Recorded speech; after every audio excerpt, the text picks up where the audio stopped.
일반 통관으로 진행할 때는 주로 이제 세 가지 이슈들이 많아요. 가끔씩 많이 질문하시는데 갑자기 왜 간부가세가 왜 발생되는지에 대해서 저한테 여쭤보시거나 UPS 영업직원들한테 여쭤보시는 분들도 있고, 또 왜 내 아이템이 왜 통관이 안 되고 그대로 세관에 멈춰 있는지, 이런 부분에 대해서도 굉장히 많은 문의들이 왔었고요. 그리고 마지막으로는 FBA로 보낼 때, 아니면 각 현지 국가의 풀필먼트 창고로 물건을 보낼 때 수입자 역할을 할 수 있는 주체가 없다든지 아니면 에이전트가 없다든지, 이런 부분이 굉장히 애로사항 중에 하나일 거예요. 그래서 통관이 대부분 안 되는 사례가 이 수입대행 아마존 FBA로 보낼 때나 풀필먼트 보낼 때, 이런 부분에 대한 어려움 때문에 통관에 걸리는 경우도 굉장히 많습니다. 그래서 그 관세부터 제가 살펴보자면은, 여기에 보시면은 국가별로 단순 평균 관세율이에요. 이건 세계은행에서 자료를 만들었는데, 세계은행에서 취합한 자료로는 각 국가별로 어느 나라가 관세율이 높고 어느 나라가 관세율이 낮고, 이런 부분을 그래도 어느 정도 저희가 파악을 할 수 있고, 그 다음에 저희가 수출 국가를 타깃을 해야 되지 않습니까? 그래서 세계은행에 보면은 이런 자료들이 나와 있어요. 가중평균 관세율도 있고 단순 평균 관세율이 있는데, 단순 평균 관세율이라는 것은 그 수입국에 있는 수입국에 반입이 될 때 그 아이템에 대해서 관세를 부과하지 않습니까? 거기에 대한 평균 세율을 그 단순 평균 관세율로 세계은행에서 측정을 했거든요. 그래서 이 부분을 보시고, 또 부가세, 수입 부가세도 한 번씩 보시고 그 다음에 수출을 진행하면은 좋을 것 같습니다. 그리고 아마존은 대부분 DDP, 특히 이제 FBM이라든지 FBA도 대부분 이제 DDP로 진행하다 보면 셀러들이 대부분 다 관세율을 지불을 하게 되어 있고, 그래서 이런 부분은 이제 셀러들이 참고하기에는 세계은행 자료가 좀 좋은 참고가 될 것 같아서 여기에 넣었습니다. 그래서 아마도 보내시는 분들의 발송 아이템들이 HS 코드를 잘 아실 거예요. 만약에 모르신다고 하시면은 전반적인 거는 제가 대응을 해드리겠지만 저한테 문의를 하실 때, 근데 만약에 좀 내 제품이 좀 애매하다 싶은 부분이 있잖아요. 예를 들어서 라면 스프 같은 경우에는 화학물질로 이루어지기 때문에 HS 코드를 판별하기가 굉장히 어려워요. 그래서 이런 부분은 관세사한테 여쭤보시고 HS 코드를 파악을 하신 다음에 각 국가별로 무역부 홈페이지에 보면은 관세율이 나와 있습니다. 그래서 그 관세율을 보시고 내 제품이 관세 혜택을 받을 수 있는지, 아니면 부분적으로 관세가 철폐가 돼서 관세 혜택을 몇 % 감면 받았는지, 이런 부분을 확인할 수 있는데, 관세청이나 아니면 한국무역협회 트레이드랩의 홈페이지에도 이런 부분에 대해서 다 나와 있는데, 여기 홈페이지가 각 국가별로 무역부 홈페이지가 더 업데이트가 빠른다는 것은 알고, 여기서 찾으면 더 빠른 업데이트를 확인하실 수 있으십니다. 그리고 만약에 이제 일반 통관으로 보내시게 될 때는 흔히 우리가 지역협정이나 아니면은 양자 간의 무역협정이 있지 않습니까? 그걸 대표적으로 FTA가 대부분 FTA라고 하는데, 우리나라도 관세청 홈페이지에서 가져온 거예요. 관세청 홈페이지 가면 다 나와 있습니다. 우리나라에서 FTA 체결국, 그리고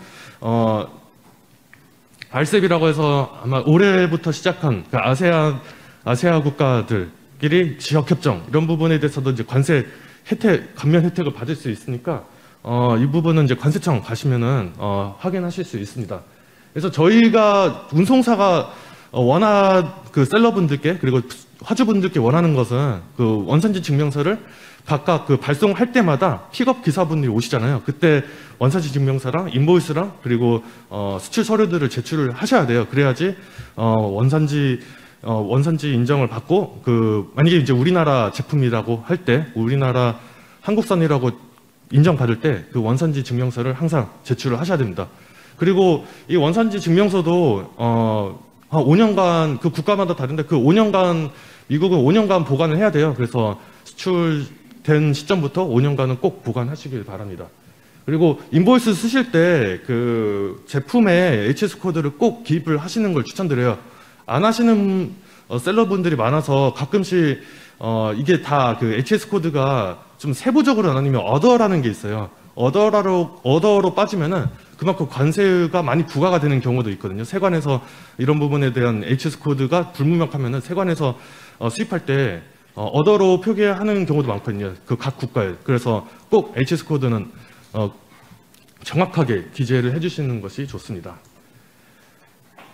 이 부분은 한국산이 아닌, 예를 들어서 그 중국에서 수입이 돼서 한국에 수입된 다음에 FBA로 물건을 팔겠다라는 분들도 많으시는데, 이런 경우에는 그 한국산으로 인정받지 못해서 무관세 혜택을 못 받는 경우도 많아요. 특히 미국에서는 중국산에 대한 추가 관세율이 있기 때문에, 여기는 USTR 홈페이지일 거예요. 미국 무역부 홈페이지인데, 여기서 HS 코드를 입력을 중국산이라고 하면 HS 코드를 입력하신 다음에 추가 관세율을 확인하실 수 있는 방법이 있습니다. 그래서 만약에 한국산이 아닌 중국에서 제품을 소싱해서 미국으로 다시 판매를 할 때는 이런 부분에 대해서도 한 번쯤은 신경을 써야 되는 부분입니다. 이 표 보이시죠? 보시면 여기도 세계은행 자료예요. 그 오른쪽 상단에 있는 자료는 전 세계 관세율에 대한 지표거든요. 보시다시피 관세율이 한 30년 전보다 지금은 전 세계적으로 관세율이 많이 낮아지고 있는 추세이긴 합니다. 예를 들어서 FTA 그리고 지역협정으로 인해서 관세 감면에 대한 그 혜택, 이런 부분이 많아지다 보니까 관세율은 많이 줄어들고 있긴 한데, 하지만 그에 반해서 이 오른쪽 하단에 보시는 그 표는 무역기술 장벽 연도별 통보 건수예요. 그 뜻은 그 세관에서 제품을 수입을 할 때 이 제품에 대한 홀딩 그리고 수입에 대한 그 거절에서 만약에 10백을 한다거나 아니면 그 나라에서 폐기되는 건수, 이런 부분을 뜻하거든요. 30년 전보다 훨씬 많아졌죠. 그게 이제 관세율이 많이 낮아지게 되다 보니까 무분별하게 수입되는 경우도 많아요. 그래서 이제 세관에서도 이런 부분에 대해서 좀 무분별한 수입을 막기 위해서 이런 TBT 무역기술 장벽이 굉장히 높아지고 있습니다. 그래서 통관 이슈가 이런 부분에 대해서 굉장히 많아지고 있어요.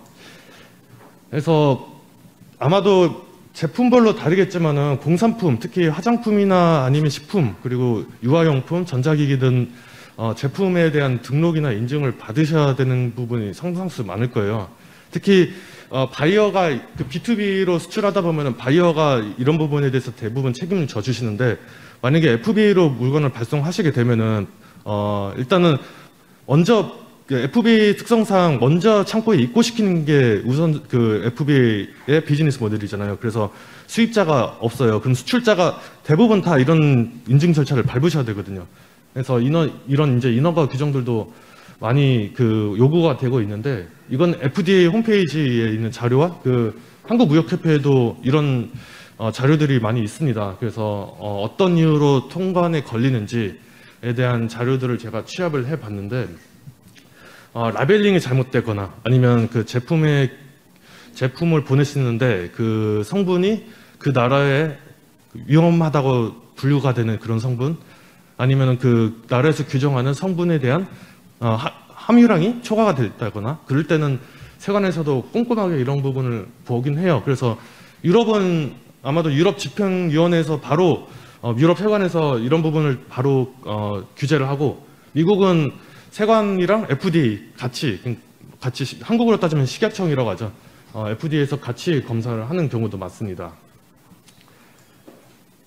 그래서 그 제품을 각 규제 기관마다, 제품 규제 기관마다 등록을 해야 되고 허가를 받아야 될 때도 있고 이런 부분이 많은데, 그 이유는 만약에 제품을 보낼 때 특히 많이 애로사항 이런 것은 이제 소비재 부분이 많은데, 화장품이라든지 아니면 의약 외품으로 분류되는 뭐 선크림 제품들, 그리고 식품, 이런 부분은 다 성분 규정을 맞춰야 돼요. 만약에 성분 규정에서 만약에 기준치를 초과했다거나 하면은 세관에서도 굉장히 까다롭게 보기 때문에 이거를 세관에서 홀딩 시키는 경우도 많거든요. 그래서 준수를 하고자 하는 목적으로 일단은 제품을 그 규제기관에 등록을 해야 돼요. 등록을 하면은 여러 가지 가이드라인에 맞춰서 제품을 준비를 할 수 있으니까, 수출 준비를 할 수 있으니까요. 그리고 라벨링도 가끔씩 이런 경우도 있어요. 한국어로 된 라벨 링을 별도의 스티커나 그 영문 라벨 스티커 부착하지 않고 발송하시는 분들도 많으시긴 하거든요. 근데 이게 운 좋아서 세관에서 통과가 되는 부분도 있지만은 특히 유럽으로 발송하실 때는 그 나라 언어로 다 라벨을 부착을 해야 되거든요. 그래서 이런 부분, 라벨 부분도 꼼꼼하게 보셔야 되는 부분도 있습니다. 이건 약간 이제 그 보호무역주의 트렌드인데 왜 이렇게 세관에서나 아니면은 규제기관에서 이런 제품들에 대해 수입 규제가 굉장히 심한가라고 보면은 네 가지로 볼 수 있을 것 같아요. 국가 안보를 위한 국가 안보 문제, 그리고 자국 산업에 대한 보호 문제, 그리고 동물 요즘 화장품 같은 경우는 동물 실험을 안 하는 화장품을 동물 실험한 화장품을 수입 규제를 하죠. 그리고 특히나 이제 이따가 설명드리겠지만은 이런 환경적인 부분, 그리고 마지막으로는 우리 그 나라의 국민들을 보호하기 위해서 이 제품이 안전하지 않는 제품들을 수입을 막기 위해서 이런 부분에 대해서 크게 네 가지로 제가 정리를 했는데요. 전자상거래를 수출할 땐 대부분 이 두 가지가 아래 두 가지가 많은 통관할 때 이런 두 가지가 이슈사항이 굉장히 많을 거예요. 올해 7월부터 시행되는 그 특히 이제 독일에서는 이런 부분에 대해서 굉장히 까다롭게 보긴 하는데 그 EPR이라고 생산자가 특히 이제 판매자가 유럽어로 판매를 할 때 지금까지 책임은 그 판매까지의 책임이 있었는데 앞으로의 독일 세관의 방향은 이 포장재가 재활용까지 이 생산자가 재활용까지 책임을 질 수 있는지 없는지 그런 부분에 대해서 유럽 세관, 특히 독일 세관에서 굉장히 면밀하게 관찰을 하고 있는데 EPR 등록을 해야 돼요. 그 생산자 책임 활용 제도에 등록을 해야지 이런 포장재 이슈가 등록을 해야지 이런 통관할 때 이런 부분에 대해서 문제가 생기지 않는데 EPR 등록하지 않고 물건을 발송하실 때 독일로 만약에 수출한다라고 하시면 이런 부분에 대해 통관이 굉장히 막히는 부분도 최근에 많이 보이게 되고 있습니다. 그래서